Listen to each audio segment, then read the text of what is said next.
Hechos 13, quiero subrayar algunas cosas muy interesantes que tiene el texto, especialmente enfocarnos en 3 tipos de personas que destacan en este capítulo. No siempre para bien, pero para poder identificar.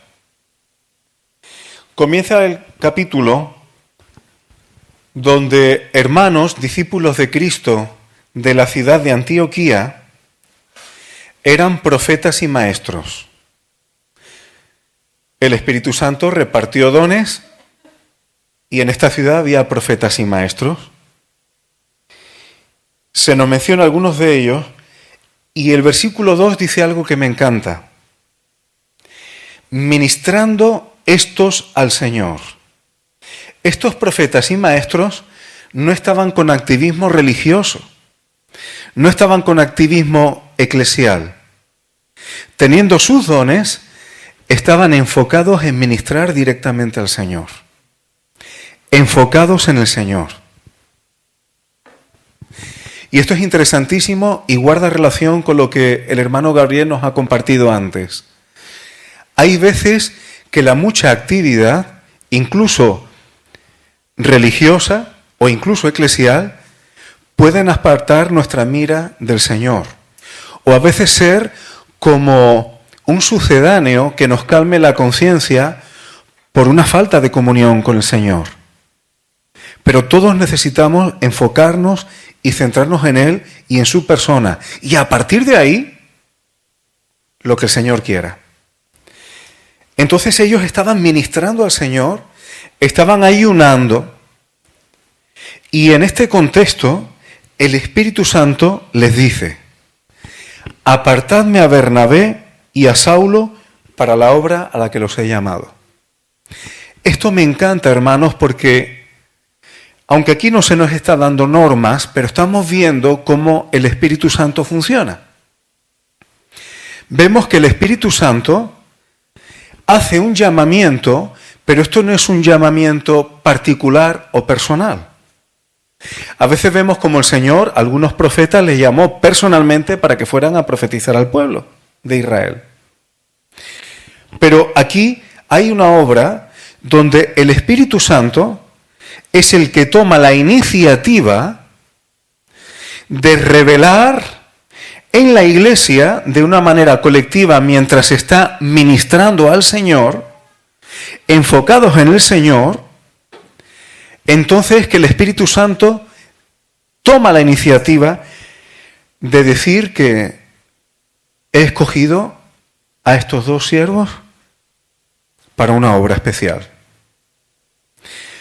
¿Lo escuchó solamente Saulo y Bernabé? No.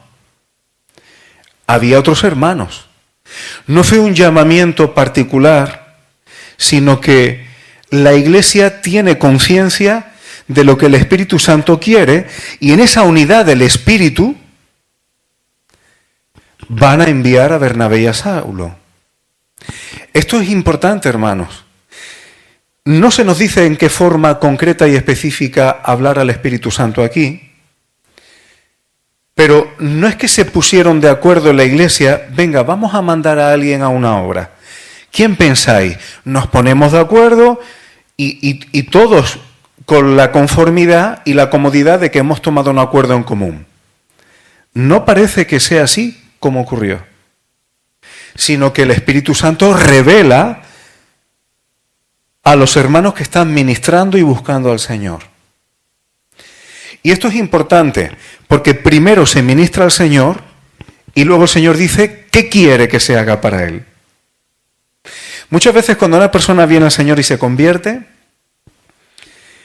lo primero que te dice, quiero hacer algo para el Señor. ¿Tú cuál crees que es mi don? ¿Qué puedo hacer para el Señor? Yo quiero servirle, quiero hacer algo. Dime, Efraín, que... Me ha pasado algunas veces y seguro que a vosotros también. Pero uno tiene que aprender primero a solidificar, a asentar, a afirmar su relación con el Señor, a ministrarle a Él.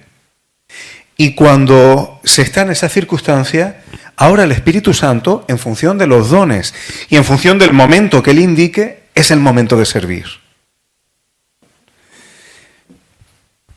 Y entonces, habiendo ayunado y orado, es decir, una vez que el Espíritu Santo ha revelado, habiendo ayunado y orado, les impusieron las manos, es decir, se identificaban con ese llamamiento que no habían decidido ellos, lo había dicho el Espíritu Santo. Pero aquí los que están reunidos están bajo la unidad, bajo el sometimiento, están sensibilizados y domesticados en el sentido dispuesto a lo que el Espíritu Santo diga. Y así lo hacen y se identifican con ello. Quiere el Señor, hermanos, que cualquier ministerio, cualquier cosa que se haga en el Señor, sea hecho en este espíritu. En función de los dones, en función de lo que el Espíritu Santo diga, pero el Espíritu Santo habla a la iglesia y no solamente a una persona en particular. Y esto es importante. Yo sí puedo decir, hermanos, que cuando miro atrás en la experiencia de mi vida, ya sabéis que desde que nací me he criado en iglesia evangélica, pero yo me he dado cuenta que muchas veces, cuando había decisiones que se tomaban, pero cuando había un sentir general, y digo un sentir general, no entre determinadas personas que son las que tienen peso. Todas las congregaciones hay personas que parece que tienen más peso que otras, pero yo no me estoy refiriendo a eso. Estoy hablando de un sentir general, como que por ahí no, por ahí no, por ahí no. Normalmente, la voluntad del Señor era el sentir de la iglesia. Y no estoy diciendo esto como un método infalible, ni un método democrático eclesial. Estoy diciendo que, y yo tengo más garantías de saber cuándo el Espíritu Santo está hablando, cuando observo que en la iglesia hay un sentir, los hermanos que ministran al Señor, que tienen una relación con el Señor, tienen un sentir, tengo más garantía y tengo más paz cuando veo que hay ese sentir en estos hermanos, que no sé, yo tengo la impresión de algo concreto y a lo mejor creo que es el Espíritu Santo, pero yo me veo confirmado si en los hermanos que tienen una relación con el Señor, personal, no de boquilla, sino de ministrarle a Él, tienen ese mismo sentir. Así que el primer tipo de personas que veo en este texto son las personas que buscan al Señor y son guiados por el Espíritu Santo. Ya hemos descrito cómo. Y lo de ayunar y orar, hermanos, es una práctica interesante, que por cierto hay jóvenes en la congregación que tienen ánimo y han manifestado el deseo de buscar algún día para ayunar y orar. Estamos esperando un poquito al verano para poder estar más tranquilos. Y hay jóvenes en la congregación que ayunarán y orarán, pero lo harán o lo haremos, quienes quieran, por lo que el Espíritu Santo quiera y por los ministerios y servicios del Espíritu Santo, por lo que le importe a Dios. Así que podemos ir preparando el camino y orando en las reuniones de oración, que el Señor nos indique si utilizamos algún tiempo especial en verano para ayunar y orar, que el Señor indique incluso cuál es el asunto que el Señor quiere para que nos enfoquemos en él. Sigo avanzando. El Espíritu Santo envía a Bernabé y a Saulo. Su primer viaje misionero, no me voy a meter en las cosas que en cualquier libro evangélico vais a poder encontrar. Me voy directamente a los detalles que nos den lo práctico. Cuando llegan a Salamina, anuncian la palabra de Dios en las sinagogas de los judíos. Se van a las sinagogas, Juan Marcos se va con ellos, luego se va a apartar, no me voy a meter en eso. Y cuando predicaban, resulta que un procónsul, alguien de importancia, Sergio Paulo, estaba interesado en oír la palabra. Era una persona prudente y tenía interés en oír la palabra. Pero había un falso profeta, hoy se nos ha hablado de este tipo de personajes también, judío, que además era judío y se llamaba Bar Jesús. Esto puede significar algo así como hijo del Salvador. Vemos también que se llamaba Elimas. Pero voy directamente al grano. ¿Qué hacía este hombre? Esta especie de acompañante del procónsul, no sé si sería un consejero o un asesor, la cuestión es que había conseguido medrar para estar al lado de la élite, vamos a decirlo así. Y lo que estaba haciendo este hombre era procurar que no aceptara la predicación del Evangelio que estaba haciendo Pablo al procónsul. Estaba procurando, dice el versículo 8, apartar de la fe al procónsul. Este es el segundo tipo de personas, muy peligrosas. Fijaos lo que le tiene que decir el apóstol Pablo en el versículo 10. Me ahorro detalles porque quiero ser breve y voy al grano. Dice, oh lleno de todo engaño, o sea, es una persona llena de mentira y de toda maldad, una persona llena de engaño y llena de maldad. Esto no será lleno del Espíritu Santo. Está lleno de mentira, engaño y maldad. Y dice, hijo del diablo. ¿Por qué? ¿Recordáis la parábola del sembrador? La semilla es la palabra y recordáis las aves que representaban, las que caían junto al camino y las aves se la comían. Y el Señor Jesús habló de las personas que reciben la palabra, pero luego viene el diablo y se la quita del corazón. Este hombre estaba haciendo lo mismo que esas aves, lo mismo que el diablo. El procónsul estaba recibiendo la palabra y este hombre, como hijo del diablo, como esas aves, un pajarraco era este hombre, intentando quitar la palabra del corazón del procónsul. No era ninguna tontería y fue serio el apóstol Pablo. Y dice, ¿no cesarás de trastornar los caminos rectos del Señor? Así que el Señor hace que este hombre pierda la visión y se queda ciego por algún tiempo.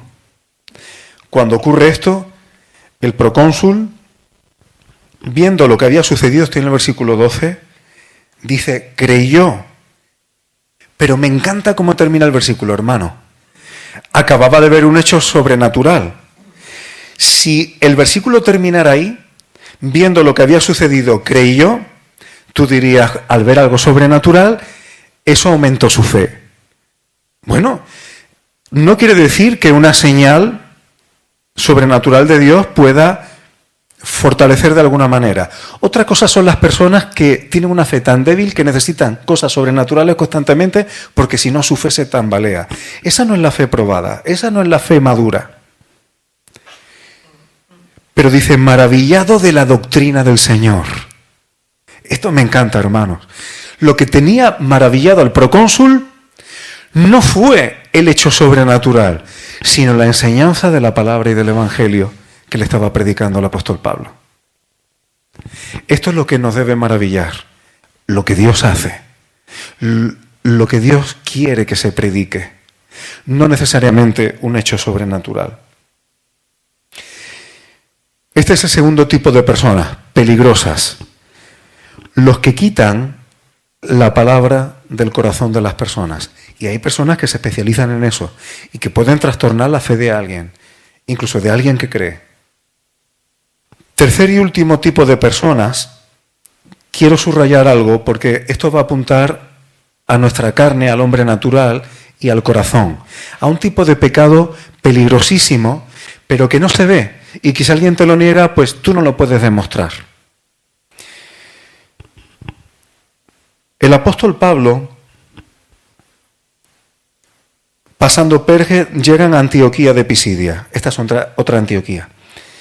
Y entonces pues llegan a una sinagoga y allí pues les piden que prediquen después de la lectura de la ley de los profetas, o sea, allí se lee la palabra y luego pues le piden que den una palabra de exhortación. Entonces Pablo se levanta y no me voy a meter en el discurso que hace, pero es precioso. La sabiduría que tiene el apóstol Pablo aquí. Dice el versículo 16, varones israelitas y los que teméis a Dios. Porque en esta sinagoga había judíos, pero también había lo que se conocían como temerosos de Dios. Los temerosos de Dios eran gentiles que creían en el Dios de Israel. Y en las sinagogas se sentaban en la parte de atrás, los tenían un poco como aparte. Posiblemente Cornelio era uno de estos, porque dice que Cornelio era temeroso de Dios. Los judíos se arrogaban la capacidad de decidir quién era pueblo de Dios y quién no. Y ponían una serie de normas. Había 2 escuelas, una de ellas era casi imposible de cumplir. Si cumplía todas esas normas, entonces formabas parte del pueblo de Dios. Si no, no. Y hacían separación entre ellos como judíos, que eran, digamos, superiores, y los gentiles. Lo cuento un poquito por encima para que veamos el contexto y entendamos algunas cosas que van a ocurrir. Y esto es interesante, porque Pablo quiere predicar a todos, a los israelitas y a los gentiles que están allí, que creen en Dios. Entonces el apóstol Pablo comienza yendo a la historia de Israel. Dios escogió a nuestros padres y va llegando hasta el rey David. Pero lo que hace el apóstol Pablo es hablar de la Escritura como hechos, como cosas sucedidas, y lo entronca con las cosas que Dios siguió haciendo. Y pasa del rey David para decir de la descendencia de David, versículo 23, conforme se había prometido, Dios levantó a Jesús como Salvador de Israel. Continúa hablando de Juan el Bautista, del arrepentimiento de pecado, cómo Juan el Bautista no era el que había de venir, y señala a Jesús.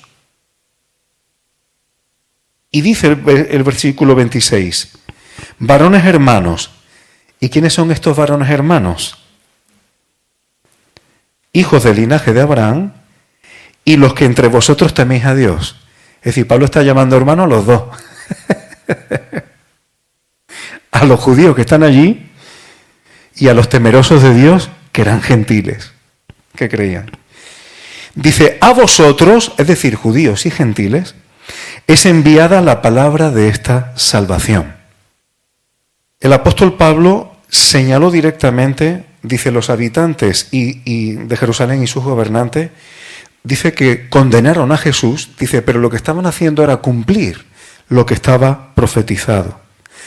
Era fuerte porque, dice el 28, sin hallar en él causa digna de muerte. En el contexto en el que se está diciendo esto era serio, porque hacer morir a un inocente era un pecado bastante grave.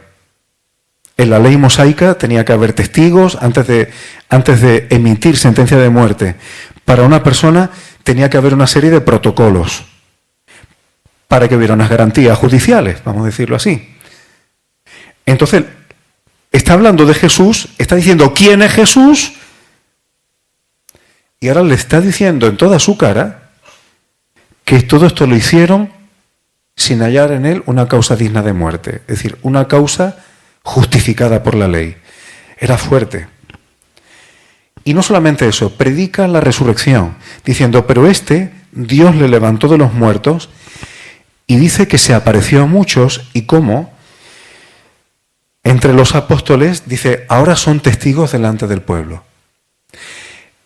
Que haya testigos para el judío era bastante importante, porque si había testigos de las cosas, sabían que eso llevaba un respaldo legal de la ley mosaica.